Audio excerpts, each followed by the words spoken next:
Le président Félix Tshisekedi s'est dit ne pas s'immiscer dans le processus de désignation de membres de la CENI et fait appel aux chefs des confessions religieuses. Concernant la proposition de loi de Noël Tchani, le président Félix Tshisekedi ne pense pas que cette loi pourra aider la République démocratique du Congo.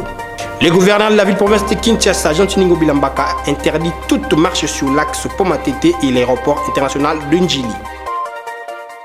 Il est temps de vous informer, mesdames et messieurs, bienvenue dans cette nouvelle session d'information dans l'actualité. Interrogé par VOA Afrique, le président Félix Tshisekedi Tshilombo, le moment n'est pas de s'immiscer dans le processus de désignation de membres de la CENI et lance un appel aux chefs des confessions religieuses. Suivez. Bien, oui, vous faites bien de le souligner. C'est peut-être une occasion ici de lancer un appel aux confessions religieuses finalement de se mettre en ordre. Parce que les politiques, c'est nous. C'est pas eux les politiques. Pourquoi est-ce que ça coince à ce niveau-là? C'est nous les politiques. On comprendrait si ça se passait entre nous. Or, les politiques sont prêts. Et récemment, à l'occasion de mon dernier séjour à Lubumbashi, avant de venir à New York, j'ai reçu le président de l'Assemblée nationale et je lui ai donné des instructions claires là-dessus. Si ça continue de coincer dans les confessions religieuses, ben qu'on interroge l'Assemblée nationale. C'est elle qui définira la marche à suivre. Si elle rejette également, ou elle se bloque également, alors là, ce serait un problème. Si elle rejette, on recommencera le processus. Mais j'en appelle au bon sens de tout le monde. Nous avons un processus électoral à respecter, des élections à organiser dans les délais. Donc, que tout le monde prenne ses responsabilités. Moi, je prendrai les miennes le moment venu. Mais pour le moment, je ne peux rien faire. Il s'agit d'un débat au sein des confessions religieuses. À moins de devenir aussi religieux pour y prendre part, ce qui n'est pas le cas. Mais Monsieur le Président, la CENCO et l'ECC demandent justement à vous rencontrer pour jouer votre rôle d'arbitre. Je les ai rencontrés. Je les ai rencontrés, mais j'ai refusé leur invitation. Vous vous imaginez, il y a 6 contre 2. Quelle position puis-je prendre là-dedans? Si je dis, OK, on retire, comme disent les 2 qui sont minoritaires, les 6 autres le prendront très mal. Si je dis, on impose, puisqu'il y en a 6 contre 2, les 2 autres le prendront mal. Et ce n'est pas une affaire des politiques, c'est une affaire, je le redis encore, des confessions religieuses. Donc ce n'est pas mon affaire. Et vous savez déjà qu'avant cela, on citait à tort des conseillers autour de moi qui auraient influencé, qui auraient menacé celui-là. J'ai checké autour de moi, je n'ai rien vu de tel. J'ai demandé des preuves, des noms, je n'ai rien entendu. Donc je préfère ne pas me mouiller dans ces affaires-là. C'est très dangereux, c'est très délicat. Nous avons affaire à des hommes, oui, parce qu'il n'y a pas de femmes là-dedans, jusque-là. Hein. Nous avons affaire à des hommes sérieux, des hommes d'expérience, qui, je suppose, aiment leur pays comme moi je l'aime. J'espère qu'ils trouveront la solution. Le chef de l'État, Félix Tshisekedi Tshilombo, s'est aussi exprimé sur la proposition de loi de Noël Tchani. Ces derniers ne croient pas que cette loi pourra aider la République démocratique du Congo. Bon, d'abord, je commence par dire que Tchani, c'est un Congolais, jusqu'à preuve du contraire. C'est un Congolais qui a le droit de penser ce qui est bon pour son pays, selon lui. C'est son droit. Donc on ne va pas ici faire le procès de Tchani parce que nous voulons qu'il y ait la démocratie, que chacun puisse s'exprimer. Ça, c'est clair. Et d'ailleurs, à ce sujet, pour la petite histoire, je parlais avec un officiel belge pour lui dire, mais vous savez que chez vous, par exemple en Belgique, il y a des gens qui disent tout haut qu'ils sont contre la royauté. On ne les met pas en prison, on ne les fait pas taire. Mais est-ce que la royauté s'en va pour autant, elle change pour autant? Non. Le roi est là et il est bien là. C'est la même chose. Alors maintenant, puisque vous demandez mon avis, moi je fais simplement un constat. Je ne veux pas donner mon avis, je n'ai pas envie de rentrer dans cette polémique que cette loi, enfin cette proposition de loi même a suscité. Mais je dirais simplement, est-ce que être Congolais de père et de mère suffit à garantir une bonne gestion des Congolais de père et de mère, des autres Congolais, de nos compatriotes, de père et de mère ou d'un père, d'une mère, voilà. Donc, est-ce que cela suffit comme critère pour servir son pays de manière loyale, fidèle, et ses compatriotes de manière convenable? Je ne crois pas. Je ne crois pas parce que l'histoire, même la plus récente de notre pays, nous démontre qu'il y a eu des Congolais de père et de mère qui ont participé à la ruine de notre pays. Donc c'est pas un critère. C'est tout ce que moi je peux dire. C'est pas un critère. Ceux qui pensent que c'est un critère, c'est à eux d'argumenter. Le Premier ministre Jean-Michel Sama Lukonde Kyenge a présidé le vendredi 24 septembre 2021 le Conseil des ministres. Plusieurs points étaient au menu. Suivez le extrait du compte rendu avec le ministre du PETENTIC, Augustin Kibasa Maliba. Vendredi 24 septembre 2021. Son Excellence, Monsieur le Premier ministre, chef du gouvernement, Jean-Michel Sama Lukonde Kyenge a présidé par visioconférence ce vendredi 24 septembre 2021 la 21e réunion du Conseil des ministres du gouvernement de la République. 5 points étaient à l'ordre du jour, à savoir 1. Communication de son Excellence, Monsieur le Premier ministre, chef du gouvernement. 2. Point d'information. 3. Approbation d'un relevé des décisions du Conseil des ministres. 4. Examen et adoption des dossiers. 5. Examen et adoption des textes. 1. Communication du Premier ministre. La communication du Premier ministre a porté essentiellement sur 5 points, à savoir de la participation du Président de la République à la 76e session ordinaire de l'Assemblée générale de l'Organisation des Nations Unies. Le Premier ministre a rappelé aux membres du gouvernement les grandes lignes du message du Président de la République qui s'est principalement articulé autour de 4 points, à savoir la situation sanitaire internationale marquée par la pandémie à Covid-19 ainsi que ses effets sur le plan humanitaire et l'économie mondiale. La situation politique en Afrique et en République démocratique du Congo en particulier. Les perspectives économiques dans le monde, en Afrique et en République démocratique du Congo. Le ministre de l'EPST, le professeur Tony Mobakazadi, a présidé le vendredi 24 septembre 2021 la cérémonie de clôture des assises de la promo scolaire édition 2021. Suivez cet élément de Ginel Pezo. Axé sur le thème rigueur et excellence dans l'enseignement, ces assises avaient comme objectif évaluer les souscripteurs de l'EPST pour les années 2019 et 2020-2021, ainsi que planifier les actions à mener au courant de l'année scolaire 2021-2022. Prenant la parole, le ministre de l'EPST, Tony Mobakazadi, a souligné que désormais la promo scolaire est baptisée Revue annuelle de performance. La promo scolaire qui a été rebaptisée en Revue annuelle de performance, à mon sens, je crois que nous avons tous le même entendement. Ça n'a pas été un moment de retrouvailles à Kinshasa, non plus un moment de repos pour les uns ou pour les autres, mais ça a plutôt été une occasion pour nous tous de pouvoir consacrer ces 3 jours à l'évaluation de nos actions, à l'évaluation de notre marche dans notre sous-secteur et par rapport à nos objectifs. Parce qu'on ne va pas inventer la roue, tout existe. Il existe une stratégie sectorielle dans notre sous-secteur sur l'accès, la qualité et la gouvernance, mais nous connaissons également, chacun dans son rôle, l'étendue et les limites de ses attributions. Les participants de leur côté ont formulé quelques recommandations. Première recommandation, il s'agit bien sûr d'une recommandation générale. À son Excellence, Monsieur le Ministre, créer une commission spéciale pour approfondir la question relative à l'organisation du TENASOSP. Au secrétariat général, créer une commission ad hoc pour assurer le suivi des recommandations issues des assises spéciales de la promo scolaire nationale 2021. Recommandations spécifiques relatives à la consolidation et la pérennisation de la gratuité au niveau primaire, l'allègement de frais scolaires au niveau maternel et secondaire, au gouvernement central et ou provincial. Première recommandation.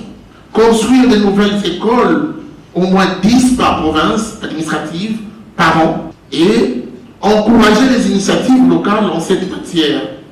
Deuxième recommandation, réhabiliter les écoles délabrées et ou détruites.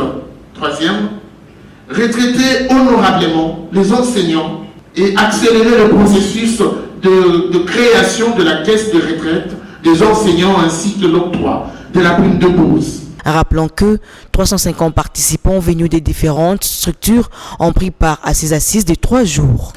L'ambassadeur du Royaume du Maroc en République démocratique du Congo a été reçu par la vice-première ministre, ministre de l'Environnement et Développement durable, Eve Bazaïba Massoudi. Les personnalités ont parlé sur plusieurs sujets, principalement la COP27. Suivez. C'est une visite qui rentre dans les consultations régulières avec nos partenaires du gouvernement de la RDC, bien sûr. Aujourd'hui, c'était avec Madame la vice-première ministre, Madame Eve Bazaïba, et nous avons évoqué les domaines de coopération concernant l'environnement et le développement durable. Vous savez, il y a des échéances qui sont en vue, notamment le projet de l'organisation de la COP27 ici en RDC. Et c'est une très bonne occasion pour que les deux pays accentuent leur coopération dans ces deux domaines, notamment l'environnement et le développement durable. Comme j'ai dit, ça rentre dans les contacts réguliers avec les différents départements. Et vous savez que le Maroc et la RDC entretiennent de très très bonnes relations. La RDC pour nous c'est un pays ami et frère et nous sommes disposés à coopérer dans tous les domaines. La RDC est un grand pays, il est au cœur de l'Afrique et c'est un pays très riche dans plusieurs domaines, notamment les ressources minières, halieutiques, forestières. C'est un pays aussi central de par le fleuve Congo, un pays qui possède 60% de la forêt tropicale de l'Afrique centrale. Donc il est tout à fait naturel que les autorités accordent une grande importance au domaine de l'environnement. L'apport de la République démocratique du Congo dans la préservation du climat mondial, tel est le point débattu entre l'ambassadeur du Royaume-Uni en République démocratique du Congo, Emile Matman, et la vice-première ministre, ministre de l'Environnement et Développement durable, Eve Bazaïba Massoudi. Suivez. Aujourd'hui, j'ai rencontré la vice-première ministre et ministre pour l'Environnement et Développement durable. Et nous avons échangé sur plusieurs sujets, mais bien sûr les préparations pour la COP26, la conférence qui va prendre lieu au Royaume-Uni en novembre.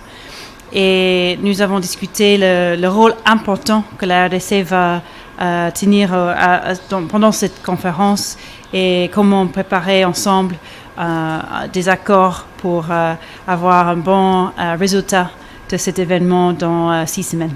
Alors la RDC a une forêt tellement importante pour le monde que c'est clair que tous les pays doivent travailler et contribuer aux programmes et projets du gouvernement congolais pour protéger cette forêt et aussi de contribuer au développement durable pour la population. Et c'est une opportunité pendant COP26 pour que cette importance de la forêt congolaise pourrait être mieux connue dans le monde et mieux vue comme solution des problèmes du changement climatique. Le rôle des forêts est tellement important pour attraper le CO2. Donc, c'est la protection des forêts qui compte et aussi les tourbières et d'autres aspects importants. Donc, la protection de l'environnement pourrait être un axe important à côté du développement du pays. Et c'est ça le plus important dans les investissements dans l'agriculture ou dans l'industrie ou dans l'infrastructure, que la protection de l'environnement et que ces investissements sont durables pour que l'économie de la RDC est en croissance, mais dans une manière qui protège aussi ces ressources naturelles tellement importantes pour la RDC et la population. Tout à fait. Autre chose à présent, le président de la Chambre basse du Parlement, Christophe Mosso-Kodia, a conféré tour à tour avec l'ambassadeur extraordinaire de la Suisse en République démocratique du Congo et le directeur du Centre européen d'appui électoral au MENI les questions d'organisation des élections 2023 dans les délais. Suivez cet élément. Faire une visite de courtoisie au président de l'Assemblée nationale, important pour la démocratie du pays. Dans ce sens-là, on a échangé très ouvertement. On a échangé, comme premier thème, on a échangé sur les élections, que c'est absolument primordial vraiment d'avoir les élections en fin 2023. Il y a toutes sortes des travaux préparatoires qui sont nécessaires de le faire. On a échangé aussi sur les différentes conditions qui sont nécessaires pour vraiment bien préparer les élections. Ça doit être transparent, avec qualité, c'est à voir avec la CENI, avec les différents candidats, les différents membres de la CENI. Alors tout, à la fin, avoir une implémentation selon la constitution de la démocratie qui existe en RDC. L'autre chose, on a aussi discuté sur l'état des sièges dans les deux, en Est. Là-bas, on a échangé sur la problématique, mais on a de notre part, on a dit aussi que la Suisse va regarder aussi par rapport à la situation des droits de l'homme, un défi qui est toujours dans l'état de siège. Et on a dit aussi que notre soutien pour la RDC, c'est aussi en plus de notre coopération internationale dans les deux Kivu, c'est aussi la partie avec le programme DDRCS. C'est important de donner une perspective à la population, que pas seulement la réponse militaire, mais il y a vraiment une perspective au niveau du développement avec tous les intérêts de part de la RDC, de vraiment faire quelque chose par rapport au développement dans l'Est. D'abord, on tient à remercier le président pour le temps qui nous a été accordé. C'était un échange cordial intéressant en ce qui concerne les scénarios électoraux et les calendriers électoraux en ce qui concerne aussi l'établissement du bureau de la CENI et la nomination de son président. Le Centre européen d'appui électoral sera à disposition et sera à disposition toujours des autorités congolaises, gouvernementales et électorales pour pouvoir apporter notre expérience comparative qui a été acquérie dans le passé dans au moins 50 pays de l'Afrique et Moyen-Orient, aussi à travers des accords qu'on a avec l'Union africaine. Et c'est comme ça que dans les dernières années, on a eu la possibilité de former les cadres de la CENI en ce qui concerne différents aspects d'un cycle électoral. Mais bien entendu, c'était des formations à distance vu la pandémie qui nous touchait tous. Et maintenant, on est à disposition pour venir amener cette expérience comparative de forme présentielle. Toujours à la Chambre basse du Parlement, les députés nationaux ont adopté le jeudi 23 septembre 2021 la loi portant régime spécial de sécurité sociale des agents publics de l'État. Suivez. La loi portant régime spécial de sécurité sociale des agents publics de l'État, c'est une proposition de loi qui veut, n'est-ce pas, résoudre un vide dans l'architecture de notre système de sécurité sociale. Pourquoi? Parce que on parle beaucoup de réformes, mais la réforme essentielle qu'il y a, c'est cette réforme qui doit transformer l'agent public.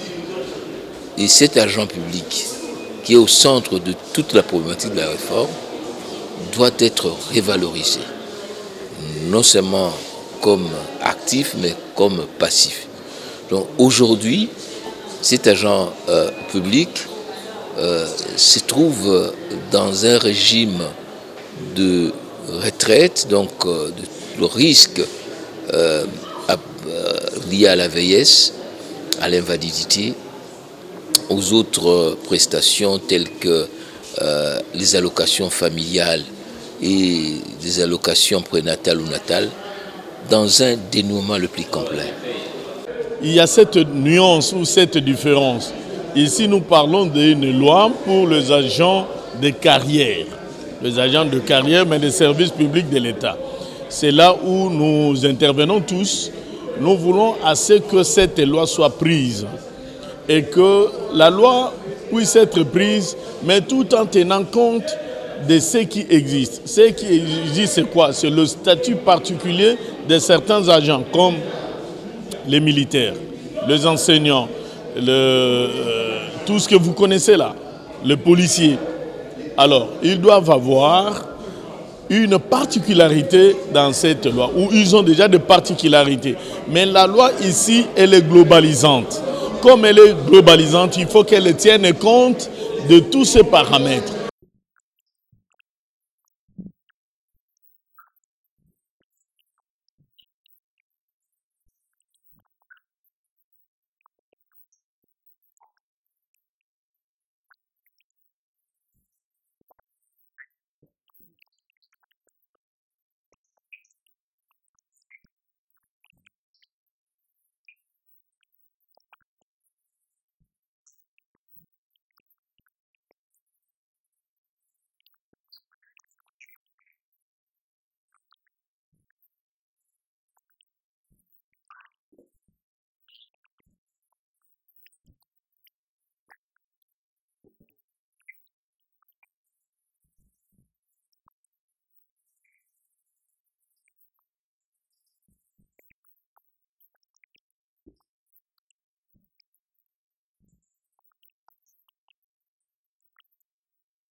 Rencontre entre le gouverneur de la ville-province de Kinshasa, Jean Tiningo Bilambaka, et les responsables du parti politique.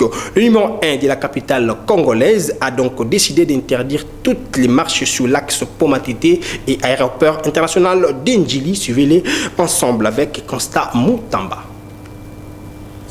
Nous avons été informés d'un incident. D'ailleurs, c'était le jour de la marche du 15. Par mon cas, nous avons appris qu'un ambassadeur de l'Union africaine a été caillassé par des manifestants. Donc cela est susceptible de déstabiliser l'entente entre notre pays et puis le pays de l'ambassadeur qui a été caillassé. Nous déplorons aussi cette attitude. C'est l'une des raisons d'ailleurs qui nous a poussé à prendre certaines résolutions. Alors, la résolution que nous avons prise à partir du pont Matete jusqu'à l'aéroport, ce périmètre-là va devenir une zone neutre sur laquelle on ne peut plus manifester. Donc les gens qui veulent manifester peuvent aller manifester ailleurs. Ça entraîne beaucoup de désordre, ça entraîne beaucoup d'embouteillages et ça empêche non seulement les Congolais mais aussi les expatriés, notamment les ambassadeurs qui sont installés ici à Kinshasa, de pouvoir aller à l'aéroport. Il s'agissait d'une communication politique relative aux manifestations sur l'axe est de la ville de Kinshasa. Et donc il nous a communiqué qu'il décrétait désormais la zone Pont-Matete jusqu'à Ndjili comme étant zone neutre où plus aucune activité ne devrait être organisée par les partis politiques, par les associations. Et nous avons formulé les vœux qu'ils puissent nous laisser le temps d'organiser notre marche, la marche de nos GEC, ainsi que d'autres forces politiques et sociales acquises au changement prévues pour ce 29 septembre 2021. Donc il est question pour nous maintenant de rendre rapidement compte à la base pour décider du maintien ou du report de notre marche sur ce tronçon-là, parce que s'agissant de la date, je crois qu'il n'a pas été du tout question de reporter. Parlons province dans ce journal en Mbuji-Mayi, dans les Kasaï orientales, à quelques jours de la rentrée parlementaire annoncée pour ce 30 septembre 2021. Le député provincial Bavomboui Mukuna appelle ses collègues à enterrer la hache de la guerre pour permettre cette fois-ci le décollage de la province. Il est joint au téléphone de Johnny Limboui. Je pense que, en toute chose, on doit considérer d'abord le peuple d'abord. L'amour et l'unité tout autour aux idéaux que prend le chef de l'État, nous étant sa province d'origine, et là où se trouve la majorité de son électorat. Je pense que ce qui nous a réunis dans cette institution, première institution de la province, c'est le peuple qui nous a envoyés là-bas. On devra, bien sûr, la division y existe, mais on devra en toute chose mettre les divergences de côté pour privilégier l'intérêt général et agir en toute chose pour que le peuple puisse se retrouver, pour que notre chef, notre autorité de référence trouve par où faire et mettre son action salvatrice pour le développement du Congo. Je crois que l'appel à la prise de conscience des uns et des autres est le facteur moteur qui doit nous caractériser tous, savoir que nous avons été envoyés dans cet cycle par les souverains primaires que nous appelons dans notre vocable le peuple d'abord, et faire qu'il n'y ait pas un camp de vainqueurs et de vaincus, mais c'est dans l'unité, dans le leitmotiv de notre autorité de référence, Antoine Félix Tshisekedi Tshilombo, qui nous appelle à l'unité et à l'action pour que notre peuple puisse se retrouver. Nous affirmons que les gens sont divisés par rapport aux intérêts peut-être politiques et à la vision qui est divergente par rapport aux uns et aux autres, les uns qui tiennent à leurs propres intérêts et les autres qui tiennent à l'intérêt général, mais cela doit être vu et le renforcement de capacités et des rigueurs afin que tous nous puissions regarder dans la même direction et agir selon le programme de notre parti. Revenons à Kinshasa, dans la commune de Bandalungwa, où la population se demande à quand l'achèvement des travaux du stade municipal. Selon les témoignages, cet endroit serait devenu un nouveau foyer de nombreux cas de bavures inappropriées pour les enfants. Suivez ces reportages de nos stagiaires de l'UPEN. Le terrain municipal de la commune de Bandalungwa est abandonné à son triste sort depuis plusieurs années.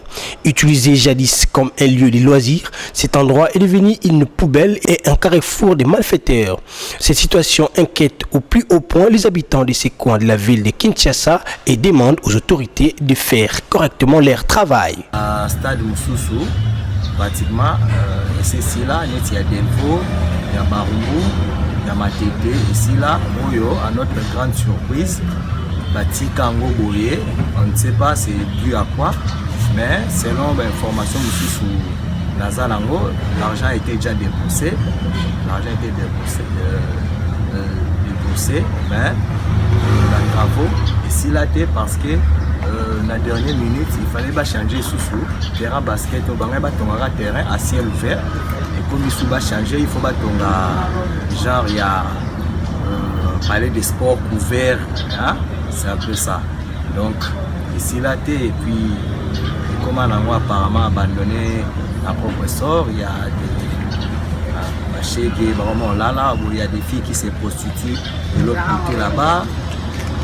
Bien que les policiers ils permettent les filles de débauche et tout, donc c'est un peu ça.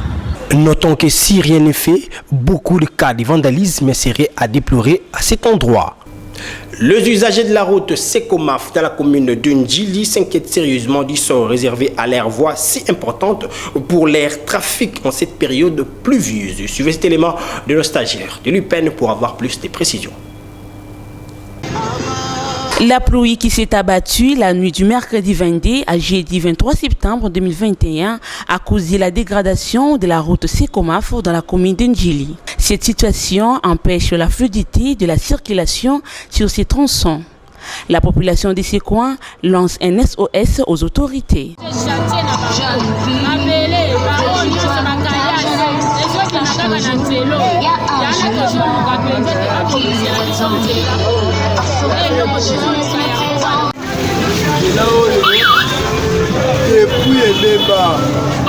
Depuis nzelo ebeba ezokende bane nzela oyo babongisa yango te batupa yango kutu te bonelanga tokanisa ike nzela bakobongisa oke babongisa yango pete mbula ebandi kaka mbula moko ndesesaka nzela ndenge nzela oyo wuta biso tozalaka bana mike ezalaka malamu me lelo ebebi vraiment na ndenge akosakana te atuka tozolanse message oyo olandela biso nzela oyo botala yango vraiment botala ebebi bilungu ozomona. Notez que cette route est dans cet état depuis plusieurs années. Si rien n'est fait, la circulation risque de s'y bloquer.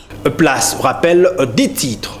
Le président Félix Tshisekedi Sédi n'est pas s'immiscer dans le processus de désignation de membres de la CENI et fait appel aux chefs des confessions religieuses. Concernant la proposition de loi de Noël Tchani, le président Félix Tshisekedi ne pense pas que cette loi pourra aider la République démocratique du Congo. Le gouverneur de la ville-province de Kinshasa, Jean Tiningo Bilambaka, interdit toute marche sur l'axe Pomatete et l'aéroport international de Ndjili. Fin complètement de cette session d'information. Merci à la grande équipe rédactionnelle de la télévision de l'éducation. Cette édition était assistée techniquement par Chardeline Seka et Guilain Mayamba. Prenez soin de vous car chaque jour est une vie. Au revoir.